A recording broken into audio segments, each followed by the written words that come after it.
this week's Parsha, Rav Chaim Shmuel Alevi speaks about this idea of the end being already in the beginning.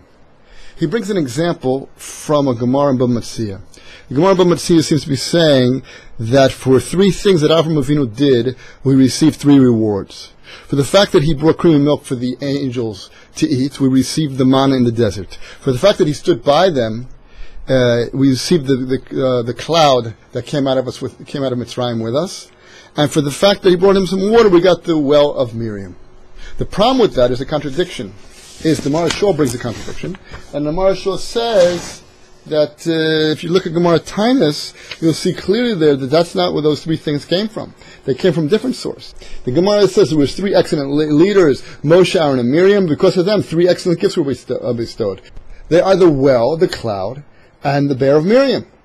We know that the bear of Miriam came from Miriam, and the cloud came in the merit of Aaron, and from Moshe came the manna. So make up your mind. What is the source of these three gifts? Similarly, he brings another source. It says by Shem and Yafis when they were walking backwards in order to cover their father Noach.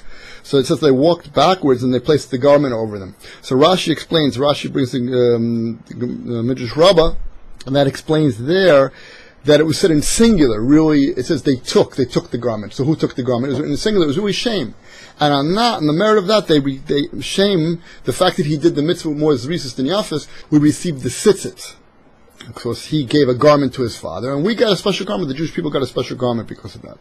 So you see, really, it was on the merit of Shem. The problem with that, again, is in Chulin, in Pei Chet, in Chulin and Pei Tet. So it says over there, Rabbah says that really this merit of tzitzit came from the fact that Avraham Avinu said he wasn't going to take a shoelace from the booty of Sodom, a strap. So on that strap, similarly, we got the straps, the strings of tzitzit. On tefillin, actually, the Gemara says. So make up your mind, who was it from? Either it was from Shem or it was from Avraham. It seems to be a contradiction. So Rav Chaim Shmuel Alevi wants to answer the contradiction by saying, really, no, it's a process. The fathers, the avos, the ones in the generations before, they're the ones that created this chus. But it was really the children that brought it into poel, into action. You have an idea in Sefer Yigiyom between koach and poel, potential and actual.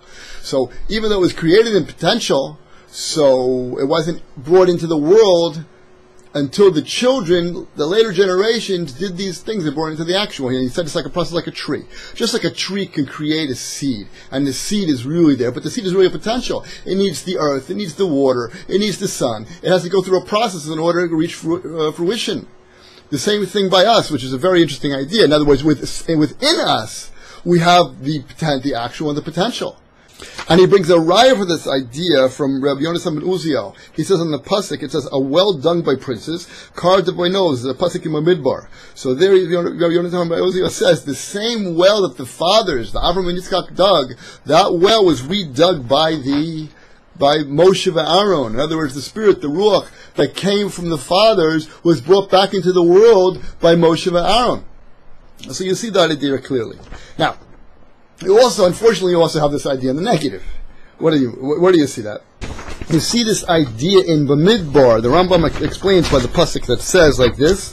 The pasuk says, "Perhaps there is among you a man, woman, family, or tribe who heart strays from the day of the Lord and the God and the worship of deities of another nations. And perhaps there is among you a root that produces hemlock and wormwood." The Rambam explains what root are we talking about. The root will be from the father. If the father has a bad root, it can come at later generations bad things.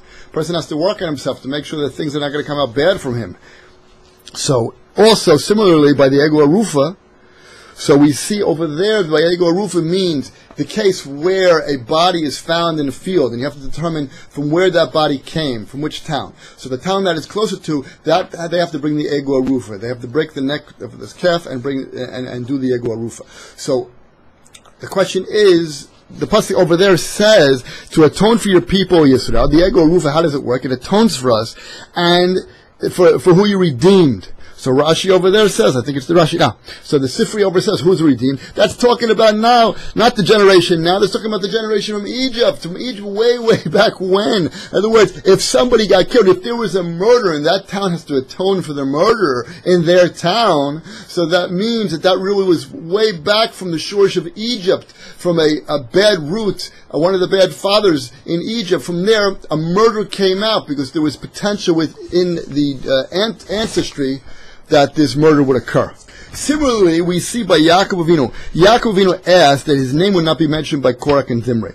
They descended from Shimon and Levi. So actually the verse does say that they descended from Shimon and Levi, and it doesn't say anything about Yaakov. But everybody knows that Shimon and Levi came from Yaakov, so if they came from Shimon and Levi, the Korach and Zimri came from Shimon and Levi, so surely they also came from Yaakov. It's all one big family. What was the point? The point was, it's just not mentioning the ancestry. We're not just interested. Really, Yaakov was requesting that it should be stated that it wasn't from a bad root inside of him. The bad root came from Shimon and Levi, and not from him. Okay, you have to explain how did Shimon and Levi get the bad root, but basically we have to say that it didn't come from him. Now, it could be based on actions that they did. Okay, that's a kasha. I don't know what to do with that. And also we see by Acher, Rabbi Meir. The Rabbi Meir was one of the greatest of the great, and he went off the derech. He became an apicorsis. He left the world of Torah. It said that Acher's father saw that the Talmid Chacham brought together the Talmid Chacham. Talmid Chacham were learning, Torah scholars were learning, and what happened is a bird flew over their heads and it burnt up because of their koach HaTorah. He said, wow, if these sages have this tremendous power, I also want my son to be a sage. But that's not l'shem shemayim. That was for his own kavod, for his own honor. And from that, even though he's the greatest of the great, in the end he went off because he had a bad shorish from the beginning. Anyway, what do we learn from all this?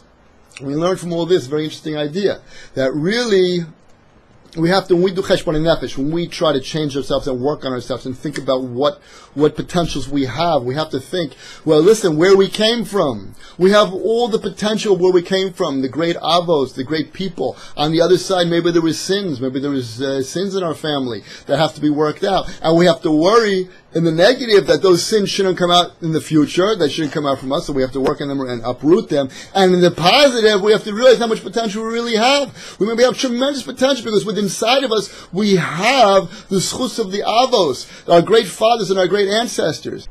We have to do the accounting, not just based on what we're thinking now. We have to look really back. We have to look back and see our good and see our bad. And this will help us to reach greater and greater levels. Shabbos.